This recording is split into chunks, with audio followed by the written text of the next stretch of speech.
नमस्कार, स्वागत है आपका एबीपी गंगा में। मैं अवधेश। बुलेटिन की शुरुआत करते हैं। बड़ी खबर ग्रेटर नोएडा से है, जहां की एक सोसाइटी में ड्रेस कोड लागू कर दिया गया है। नाइटी और लुंगी पहनकर टहलने पर रोक लगा दी गई है। ग्रेटर नोएडा की सोसाइटी का अपने बाशिंदों को लेकर यह फरमान आया है। ग्रेटर नोएडा की हिमसागर अपार्टमेंट का लेटर वायरल हो रहा है। हिमसागर अपार्टमेंट के कई परिवारों ने नियम का विरोध किया है और हिमसागर अपार्टमेंट में 300 से ज्यादा परिवार रहते हैं। यहां पर नोटिस चस्पा किया गया है। तो ग्रेटर नोएडा की एक सोसाइटी में ड्रेस कोड लागू किया गया है और इसमें जो नोटिस चस्पा किया गया उसमें लिखा है कि नाइटी और लुंगी पहनकर न टहलें, इस पर रोक लगाई गई है। ग्रेटर नोएडा की सोसाइटी का अपने बाशिंदों को जो फरमान दिया गया है, इसमें कई लोग ऐसे हैं जो इसको लेकर नाखुशी जाहिर कर रहे हैं। ग्रेटर नोएडा की हिमसागर अपार्टमेंट की एक सोसाइटी है जहां पर लेटर वायरल हो रहा है और कुछ परिवारों ने नियम का विरोध किया है। हिमसागर अपार्टमेंट में 300 से ज्यादा परिवार रहते हैं। तो पूरा मामला क्या है देखिए। नाइटी और लुंगी पहनकर घूमने पर रोक लगा दी गई है और ग्रेटर नोएडा की जो सोसाइटी है इसने अपने रेजिडेंट्स के लिए फरमान जारी किया है और ये जो नोटिस है, ये नोटिस अब सामने आया है। लोगों की शिकायतें आई थी कि कुछ लोग ढंग के कपड़े नहीं, योगा के टाइम में लुंगी ढंग से नहीं पहनते हैं। तो हमने इस पे जो है एक अनुरोध किया लोगों को कि ये लुंगी वगैरह ढंग से पहने या ना पहने, यही अनुरोध किया था। और इसमें कोई हमारी कोई गलत मंशा नहीं थी। किसी को भी किसी के रिलीजियस या उसके ऊपर कोई भी सम्मान को नुकसान पहुंचाने का हमारा कोई ध्येय नहीं था। और ज्यादा जानकारी के लिए हम रुख करते हैं अपने सहयोगी रविंद्र जैन का। रविंद्र, जिस तरीके से पूरा मामला सामने आया है, क्या कह रहा है आरडब्ल्यूए और लोगों की क्या प्रतिक्रिया है इसको लेकर? देखिए, जिस तरह से ये जो लेटर था पूरे तरीके से वायरल हुआ था ड्रेस कोड को लेकर कि सोसाइटी के अंदर जो नाइटी है और जो लुंगी है उसे पहन करके लोग नहीं घूमेंगे, तो उसको लेकर के जो है जो सोसाइटी के लोग हैं कई गुटों में ये बातें होने लगी। पहले सोशल मीडिया का जो ग्रुप है सोसाइटी का, उस पर चर्चाएं होने लगी। लोगों ने सोशल मीडिया पर भी इसको वायरल किया। तो कुछ लोगों ने इस पर सवाल उठाए कि भाई आज़ादी हम किस तरह की है, लोगों की जनता की आज़ादी कहाँ चली गई, किस तरह से हम लोग पहन के लुंगी पहन के क्यों सोसाइटी में नहीं घूम सकते, या जो है जो नाइटी पहन के क्यों नहीं घूम सकते। तो उसको लेकर के सारे सवाल पर जो है जो सोसाइटी के जो कार्यकारिणी हैं, जो अध्यक्ष हैं, सचिव है, उन पर लोग सवाल उठाने लगे। लेकिन उनकी तरफ से भी जवाब आया है कि जो सोसाइटी के जो लोग हैं और उनका कहना है कि हमारी मंशा ये नहीं थी कि किसी के को जो है किसी के व्यक्तिगत किसी को धर्म को या किसी अन्य को जो है उसको ठेस पहुंचाएं। तो इस चीज़ को हम लोग जो है माफ़ी मांगते हैं। तो हमारी मंशा ये नहीं थी। हमारा कहना ये था कि जो लुंगी पहनते हैं, जो नाइटी पहनते हैं, तो जो बच्चे भी वहाँ पर रहते हैं तो उस पर जो है गलत प्रभाव पड़ता है। उसको लेकर के ये सारी चीज़ें की गई थी। हालांकि ये जो लेटर है कल से ही सोशल मीडिया पर वायरल हो रहा है और जमकर के जो लोग इस पर तरह तरह की बातें कर रहे हैं। बिल्कुल अलग अलग पक्ष आ रहे हैं। जो लोग विरोध कर रहे हैं उनका कहना है आज़ादी हमारी, लेकिन जो आरडब्ल्यू है उनका कहना है कि हमने केवल इसलिए ये चीज़ लागू की है ताकि मर्यादा बनी रहे। बहुत शुक्रिया आपका रविंद्र, जानकारी और अपडेट्स को देने के लिए। और बड़ी खबर है शहनवाज उर्फ बद्दो को लेकर, उस पर एनएसए लगाने की तैयारी में पुलिस है। शहनवाज उर्फ बद्दो के पाकिस्तान कनेक्शन के सबूत मिले हैं। शहनवाज उर्फ बद्दो की कॉल डिटेल में बड़ा खुलासा हुआ है। 30 पाकिस्तानी नंबर से बद्दो के बातचीत के सबूत मिले हैं। 2 मेल आईडी हैं जिसमें से एक पाकिस्तान की है। पीओके में बैठे एक शख्स से चैट पर पुलिस को बरामद हुई। लाहौर के ट्रैफिक इंस्पेक्टर की आईडी कार्ड भी बरामद हुआ है। तो बड़ी खबर आ रही है शहनवाज उर्फ बद्दो को लेकर, जो गेमिंग के जरिए धर्मांतरण का मास्टरमाइंड है, अब उस पर एनएसए लगाने की तैयारी हो रही है। शहनवाज उर्फ बद्दो के पाकिस्तान कनेक्शन के सबूत भी मिल गए हैं। शहनवाज उर्फ बद्दो की कॉल डिटेल में बड़े खुलासे हुए हैं और 30 पाकिस्तानी नंबर से बद्दो के बातचीत के सबूत मिले हैं। 2 मेल आईडी है जिसमें पाकिस्तान की है। एक पीओके में बैठे एक शख्स से चैट पुलिस को बरामद हुई है। तत्काल ये अभियोग पंजीकृत कर दिया था, जिसमें कि अब्दुल रहमान उर्फ नन्नी मस्जिद के मौलवी की गिरफ्तारी सुनिश्चित कर ली गई थी एवं दूसरे नामजद अभियुक्त बद्दो उर्फ शाहनवाज की गिरफ्तारी हेतु थाने एक टीम रवाना कर दी गई थी। इसमें थाने पुलिस की सहायता से इनकी गिरफ्तारी कर ली गई है। साथ ही साथ इनको कल न्यायिक हिरासत में जेल भेज दिया गया है। अभी तक की पूछताछ में इनके पास से मिले 2 मोबाइल फ़ोन्स में 6 ईमेल आईडीज़ का चलाया जाना ज्ञात हुआ है, जिसमें कि इनके पूछे जाने पे इन्होंने बताया है कि 2 ईमेल आईडीज़ इन्होंने गेमिंग हेतु खरीदी थी।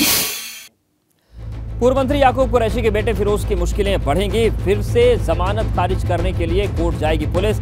जमानत निरस्त करने के लिए अर्जी दाखिल की जाएगी। फिरोज ने हाल ही में कुर्क संपत्ति की सील तोड़ी थी। फिरोज के खिलाफ मेरठ कोतवाली में मुकदमा दर्ज हुआ है। अभी जमानत पर फिरोज और भूरा जो है वो बाहर है, लेकिन अब एक बार फिर से पुलिस जमानत खारिज कराने के लिए कोर्ट जाएगी। जमानत निरस्त करने के लिए दाखिल की जाएगी अर्जी।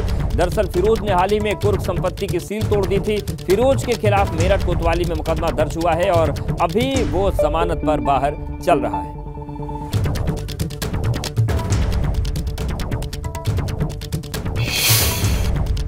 औरैया में 2 दिन पहले हुई मौत पर बवाल हो गया। सूचना पर मौके पर पहुंची पुलिस पर हमला हो गया। पथराव में थाना प्रभारी सहित 2 सिपाही जख्मी हो गए। मृतक के परिजन हत्या का मुकदमा दर्ज कराना चाह रहे थे। तो औरैया में 2 दिन पहले हुई मौत पर बवाल हो गया। सूचना पर मौके पर पहुंची पुलिस पर भी हमला कर दिया गया। पथराव में थाना प्रभारी सहित 2 सिपाही जख्मी हुए हैं। मृतक के परिजन हत्या का मुकदमा दर्ज कराना चाह रहे थे और इसी को लेकर उनकी नाराजगी थी। पुलिस टीम पहुंची तो पत्थरबाजी हो गई, जिसमें थाना प्रभारी भी घायल हुए।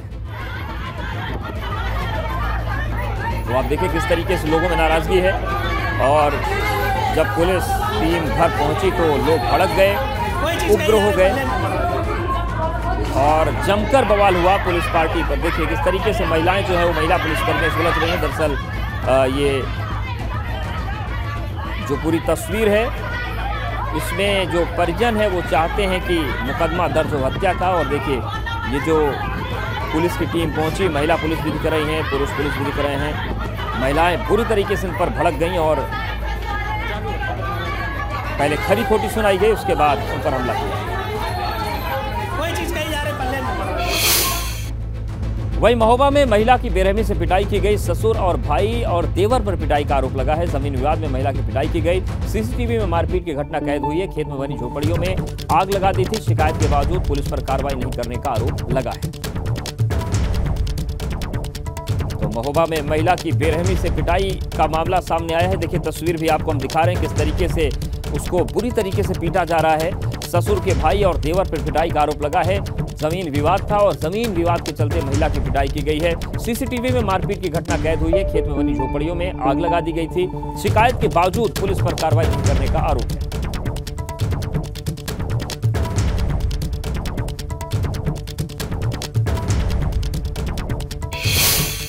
वहीं लखनऊ के लोक भवन में आज सीएम योगी ने मेधावी छात्र छात्राओं को लैपटॉप और टैबलेट बांटे। सीएम ने छात्र छात्राओं को 1 लाख रुपए का पुरस्कार भी दिया। इस दौरान छात्रों को संबोधित करते हुए मुख्यमंत्री ने कहा कि नकल माफिया समाज के सबसे बड़े दुश्मन हैं। सरकार ने उन पर लगाम लगाई है, इनका सामाजिक बहिष्कार भी करें। मुख्यमंत्री योगी आदित्यनाथ ने कहा कि 6 साल पहले प्रदेश में बोर्ड परीक्षाओं में नकल के कारण बदनाम था। पूरा साल परीक्षा में ही निकलता था, लेकिन अब ऐसा नहीं होगा।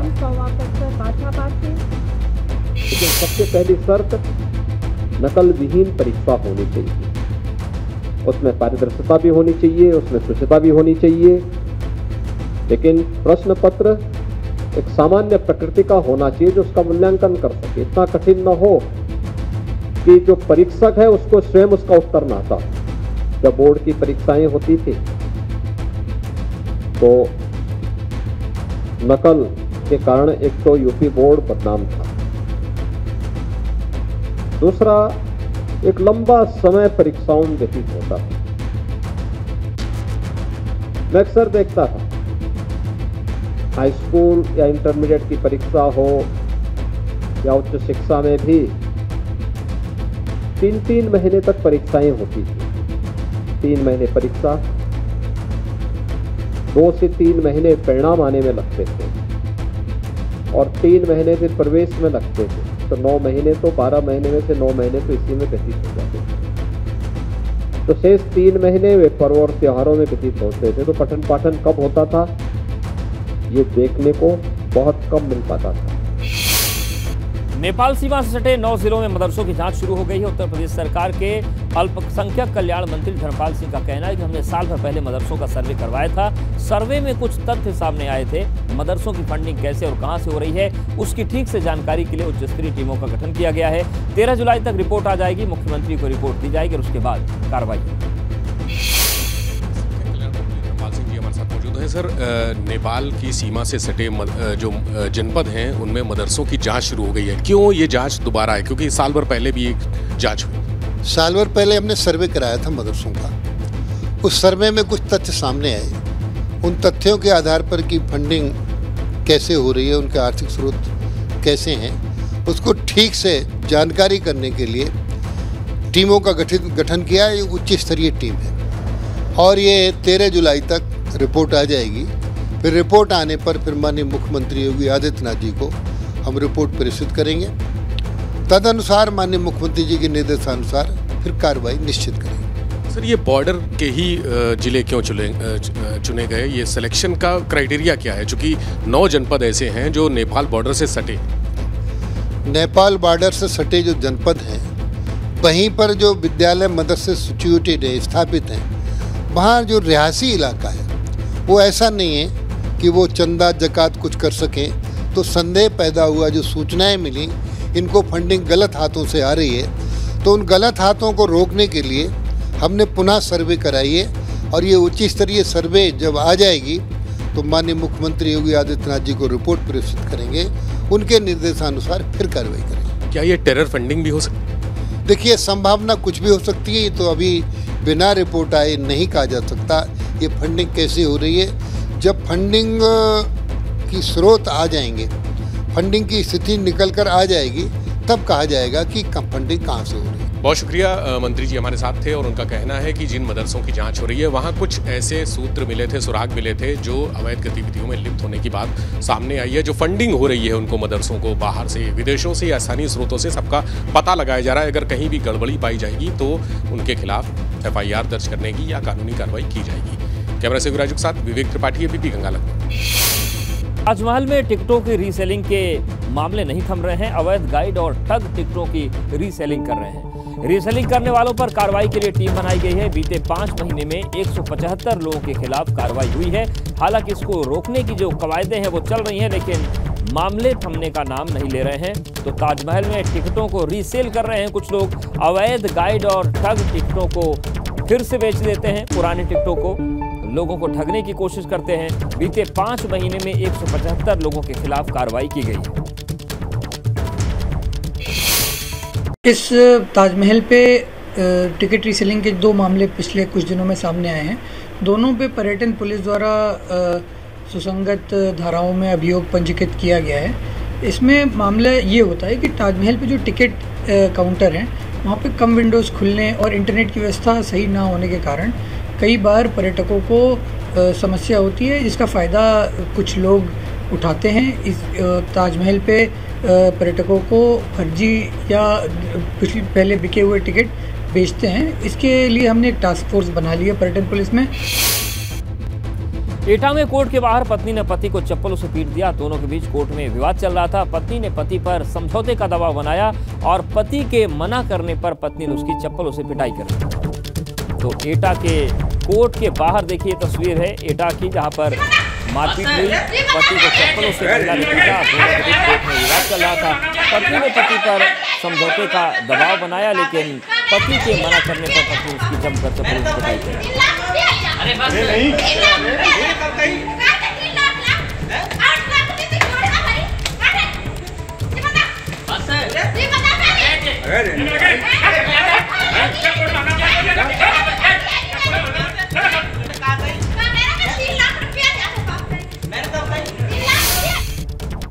और चलिए अब बात करते हैं लव जिहाद की, जिसको लेकर बवाल मचा हुआ है। पुरोला में महापंचायत को लेकर धारा 144 लागू कर दी है। प्रशासन ने 15 जून को होने वाली महापंचायत को अनुमति नहीं दी है। महापंचायत को लेकर पुलिस फोर्स तैनात की गई है कि अगर कोई महापंचायत इसके बाद भी करने की कोशिश करता है तो उसे रोका जाएगा। हिंदू संगठनों ने महापंचायत का ऐलान किया है और डीजीपी की तरफ से अपील की गई है कि लोग शांति व्यवस्था को बनाए रखें, क्योंकि जिस तरीके से लव जिहाद के खिलाफ पुरोला में 15 जून को महापंचायत बुलाई जा रही थी, इसको लेकर धारा 144 लागू की गई है और प्रशासन ने इस महापंचायत को अनुमति नहीं दी। तरह से सजग है, सतर्क है, कानून व्यवस्था बनाए रखने हेतु जो भी आवश्यक कदम होते हैं वो सब उठाए जा रहे हैं। किसी को भी शांति भंग करने की इजाज़त नहीं दी जाएगी। मेरी सभी पक्षों से अपील है कि कृपया करके शांति बनाए रखने में हमारा सहयोग करें। उधर मुख्यमंत्री पुष्कर सिंह धामी ने लोगों से शांति बनाए रखने की अपील की है। साथ ही भाजपा प्रदेश अध्यक्ष महेंद्र भट्ट ने भी कहा कि लोग संयम से काम लें। सभी लोगों से कहा है कि शांति व्यवस्था बनाए रखें, कोई भी कानून अपने हाथ में ना ले। और अभी तक जितनी भी घटनाएं हुई हैं, पूरा प्रशासन ने उस पर ठीक तरीके से काम किया है। कोई भी किसी के साथ अभी तक कोई न मारपीट की घटना हुई है, न कोई लूटपाट हुई है, किसी प्रकार की भी कोई वो नहीं हुई है। लेकिन अभी भी लोगों से हमने कहा है कि सभी लोग शांति से काम लें। अगर कोई दोषी होगा तो उसके खिलाफ कानून काम करेगा। भावना बनी रहे, इसका हम सब लोग प्रयास कर रहे हैं। मुख्यमंत्री जी ने उस दिशा में सख्ती से निर्देश दिए हैं, किसी प्रकार की पंचायत न हो, आखिरकार संपूर्ण सौहार्द का वातावरण बना रहे। लेकिन ये भी सच है, जब से जबरन धर्मांतरण कानून आया है, कुछ लोग जो इसको पचा नहीं पा रहे, ऐसे लोगों द्वारा इस प्रकार के कृत्य के लिए कुछ लोगों को भेजा गया है और जो यहाँ का माहौल ख़राब करना चाहते हैं। आखिर उत्तरकाशी हुआ, कोचर के अंदर चमोली जनपद हुआ, तो ऐसे लोगों को, समाज के लोगों को सामने लाना पड़ेगा। समाज प्रयास करे और आखिरकार उन लोगों को सजा मिले इस दिशा में, और समाज की भी एक प्रकार से भागीदारी बने। और ऐसे लोग बख्शे तो जाएंगे नहीं, तो समाज में जब इस प्रकार की विकृतियाँ खड़ी होती हैं तो उसकी प्रतिक्रिया भी होती है।